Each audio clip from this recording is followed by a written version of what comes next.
आपल्यासाठी परमेश्वराची बुद्धी सीमेवर शोधणे. आपल्यासाठी परमेश्वराचे ज्ञान सीमेवर शोधणे तुमच्या अंतःकरणाला इतर सर्व गोष्टीपेक्षा वरचढ ठेवा, कारण ते तुमच्या जीवनाचा मार्ग ठरतो.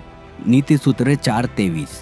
जेव्हा तुम्ही सीमा हा शब्द ऐकता तेव्हा तुम्हाला मागे ठेवणाऱ्या एखाद्या गोष्टीचा किंवा सुरक्षितता निर्माण करणाऱ्या एखाद्या गोष्टीचा तुम्ही विचार करता. एका प्रतिभावान वास्तुविशारदाला एकदा तिच्या आवडत्या प्रकारच्या प्रकल्पाबद्दल विचारले गेले. तिने उत्तर दिले, जेव्हा प्रकल्पात विशिष्ट आव्हाने आणि समस्या असतात तेव्हा मी माझे सर्वोत्तम काम करते. त्या मर्यादाबद्दल काहीतरी माझी सर्जनशीलता उघड करते, असं ती सांगते. तुम्ही कधी परमेश्वराला सीमा विधारक मानले आहे का? परमेश्वराने दिलेल्या सीमा आपल्या संपूर्ण जीवनाला आकार देतात. आपण एका विशिष्ट ठिकाणी आणि काळात राहतो. आपल्याकडे विशिष्ट कौशल्य आणि ऊर्जा क्षमता आहे.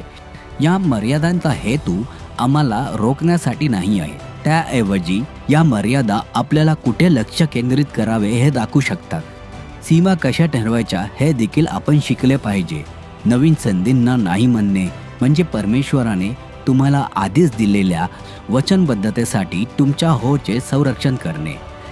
आपल्या वेळेच्या सीमा निश्चित केल्याने आपल्याला विश्रांती, नातेसंबंध आणि कामावर लक्ष केंद्रित करता येते. आणि लोकांबरोबर सीमा निश्चित केल्याने अशा वाईट नातेसंबंधापासून आपले संरक्षण होण्यात मदत होऊ शकते. परमेश्वराचा यात कोणताही हेतू नाही. बायबलमधील नीतिसूत्रे म्हणतात, सर्व गोष्टींपेक्षा आपल्या अंतःकरणाची काळजी घ्या, कारण तेच आपल्या जीवनाचा मार्ग ठरवते. नीतिसूत्र 4:23. परमेश्वर एक सीमा, एक निश्चित रेषा किंवा मर्यादा आहे जेणे आपण पाप, विचलितता आणि अनावश्यक भग्नता दूर ठेवण्यासाठी योग्य ठरतो. आज तुम्ही तुमच्या जीवनात आवश्यक असलेल्या रक्षकांचा विचार करा. ते तुमची जीवनदायी विश्रांती, तुमचे नातेसंबंध, तुमची सर्जनशीलता आणि वचनबद्धता यांचे संरक्षण करू शकतात.